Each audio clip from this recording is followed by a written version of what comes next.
Rally को, जहां एक और राहुल गांधी लगातार चुनाव आयोग पर आरोप लगाते आए हैं, टीम बी करार दे चुके हैं बीजेपी की। तमाम आरोप उन्होंने सदन में भी लगाए, लेकिन चर्चा हुई तो उन्होंने वॉकआउट कर लिया बाहर से।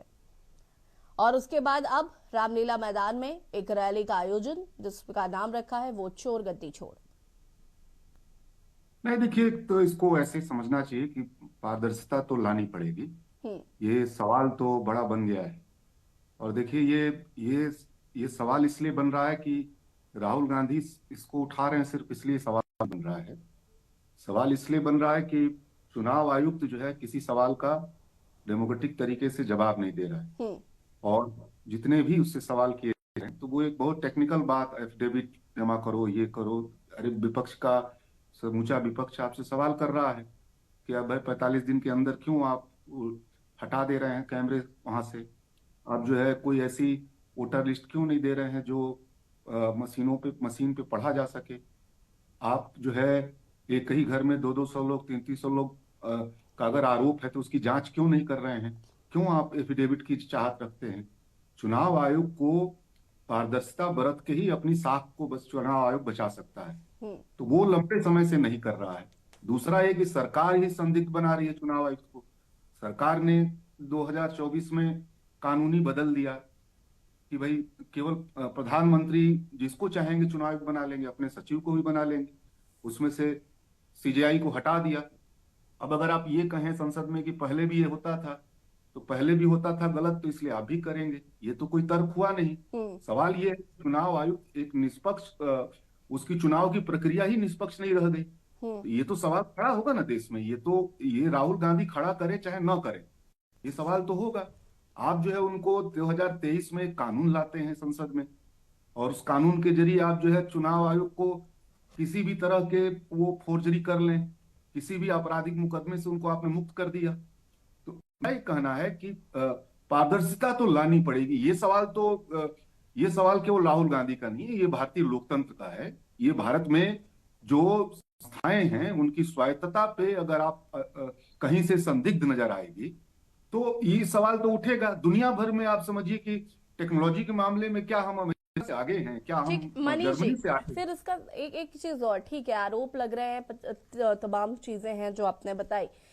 एसआईआर का विरोध फिर विपक्ष क्यों कर रहा है? एसआईआर से फिर समस्या क्यों है?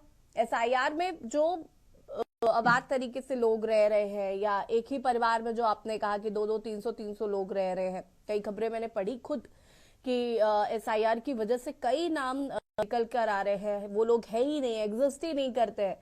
और उन लोगों के वहां पर वोट बैंक था, वोटर था, वोट थे वहां पे। तो ये तमाम चीजें, तो एसआईआर प्रक्रिया तो गलत नहीं है, फिर विपक्ष इसका विरोध क्यों कर रहा है? नहीं नहीं, एसआईआर, देखिए, एसआईआर कभी भी आप ध्यान दीजिएगा, एसआईआर के जरिए कुछ बुनियादी नियमों को बदल दिया गया है। हम्म। कभी भी एक बात तो ये समझा जाए कि आईआर हुआ है, कभी भी एसआईआर नहीं हुआ है। 2003 का भी मैं बता सकता हूं कि 2003 में भी लोगों से नागरिकता के प्रमाण नहीं मांगे गए थे। हम्म। लोगों से कोई तरह का दस्तावेज नहीं मांगा गया था। वो फॉर्म बस कंप्यूटराइज करना था चुनाव लिस्ट को। उस समय तो एक बार हुआ कि बीएलओ जाएं, घर घर चेक कर लें। घर घर चेक किया गया, एक फॉर्म दिया गया जिसपे लोगों ने भर दिया। कोई दस्तावेज नहीं मांगा गया, कभी कोई दस्तावेज नहीं मांगा गया है। आप 1952 में हो सकता है कि मांगा गया हो जब चुनाव शुरू हुआ हो। ऐसी बात है कि देश नहीं आजाद तो हुआ और मनीष एक जी, नए मैं वोटर ये लिस्ट बना। समझना चाहती हूँ कि दस्तावेज अगर मांगे जा रहे हैं तो उसमें गलत क्या है? क्योंकि बहुत सारे लोग नहीं, हैं जो ये अब असंवैधानिक तरीके से हमारे देश में रह रहे हैं, और काफी लंबे से रह रहे हैं, जिनके पास आधार कार्ड भी है, बिजली का बिल भी भर रहे हैं, टैक्स भी भर रहे हैं, सब कर रहे हैं वो। नहीं नहीं नहीं, हम क्या कर रहे हैं? तब वो एक संवैधानिक तरीके से होगा, तब वो गृह मंत्रालय करेगा। सवाल ये है कि अलग अलग संस्थाओं के अधिकार निर्मित किए हैं। हम्म। अलग अलग संस्थाओं के अधिकार हैं। कोई संस्था दूसरे संस्था के अधिकार में जो है हस्तक्षेप नहीं कर सकता है। सवाल यहां है, आप अगर अगर आप देश की नागरिकता कर रहे हैं, देखना चाहते हैं, तो उसके लिए आप गृह मंत्रालय है। चुनाव आयोग वही कर सकता है जहां कोई एक इलाके में कोई शिकायत आ रही है, एक दो चार घरों में शिकायत आ रही है, किसी एक मोहल्ले में कोई शिकायत आ रही है, तो चुनाव आयोग उस दिशा में कर सकता है। मास लेवल पे नागरिकता चेक करने का राइट ही चुनाव आयोग के पास नहीं है। एक तो ये समझा जाए। हम्म। ये अभी हल होना बाकी है। अभी ये कोर्ट में भी ये मुकदमा चल रहा है वो अभी हल होना बाकी है। ठीक है। मैं दूसरी बात ये कहना चाहता हूं कि कभी भी चुनाव कभी भी आप देखिएगा भारत में दाताओं के ऊपर ये भार नहीं डाल दिया गया है कि आप हम्म। साबित करो। हम्म। ये पहली बार यह भी हो रहा है। हम्म। अमेरिका में जो वोटर बनता है वो सरकार उसके पास नहीं पहुंचती है, हम्म। वोटर को सरकार के पास पहुंचना होता है। इसलिए आप देखिए वहां पे 74% से ज्यादा, 100 में 74 लोग ही वहां वोटर है। भारत में वोटर जानती हैं, भारत में वोटर 98-99% है। मतलब क्या है, सरकार की होती थी कि हमको अधिकतम लोगों को वोटर बनाना है। आप जानती थी पिछले चुनाव में आपने देखा होगा मतदाता जागरूकता अभियान चलाया जाता था, बहुत सारे सेलिब्रिटी को ब्रांड एम्बेसडर बनाया जाता, धोनी से लेकर के सचिन तक की ज्यादा लोग प्रभावित होकर वोटर बने। अगर कोई इस प्रक्रिया को ही उलट दिया गया कि पहली बार कि आप जो कभी एसआईआर हुआ नहीं, पहली बार ये कि कभी नागरिकता अधिकार मांगा नहीं चुनाव में, पहली बार ये कि वोटर को खुद जाकर के बनना है, उसको साबित करना है कि वोटर बनने लायक है कि वो नहीं है। तो ये सारी चीजें बदली गई हैं। और उसके अलावा आप देखिए, मान लीजिए बिहार में 4 महीने का समय था, यूपी में कैसे 4 महीने का समय है? यूपी में तो आप चाहते तो बीएलओ की मौत हो रही है, ये तो हम सब लोग देख रहे हैं ना। यूपी में 4 महीने की क्या हड़बड़ी है?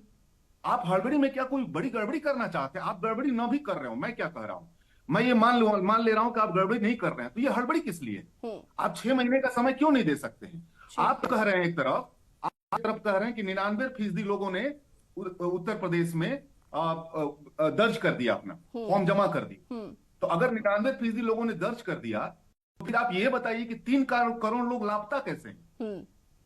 अगर 99% लोगों ने, चुनाव आयोग ही हमको रिपोर्ट दे रहा है कि 99% लोगों ने, आप समय पर सवाल उठाइए, जब कोई समय पर सवाल उठा रहा है तो चुनाव आयोग कह रहा है कि भाई समय की क्या आपको हड़बड़ी है? जनता ने तो 99% कर दिया है, तब इसका जवाब दे दे कि तब वो 3 करोड़ लोग कैसे गायब हो गए? इसका क्या जवाब होगा चुनाव आयोग के पास? मेरा कहना है कि ये सारी प्रक्रिया ही और ये सारा कंसेप्ट ही बहुत संदिग्ध है, और ये संदिग्ध है, मैं कह रहा हूं, मैं इसको खारिज नहीं कर रहा हूं। ये पूरी प्रक्रिया संदिग्ध है, संवैधानिक एंगल से भी संदिग्ध है, और व्यवहारिक स्तर पे भी संदिग्ध है। ठीक है। मैं इसलिए कह रहा हूं कि ये सवाल, अगर ये सवाल नहीं बनाना चाहती है सरकार, तब इन प्रश्नों को हल करना होगा। ठीक है। ये प्रश्न हल मनीष शर्मा जी,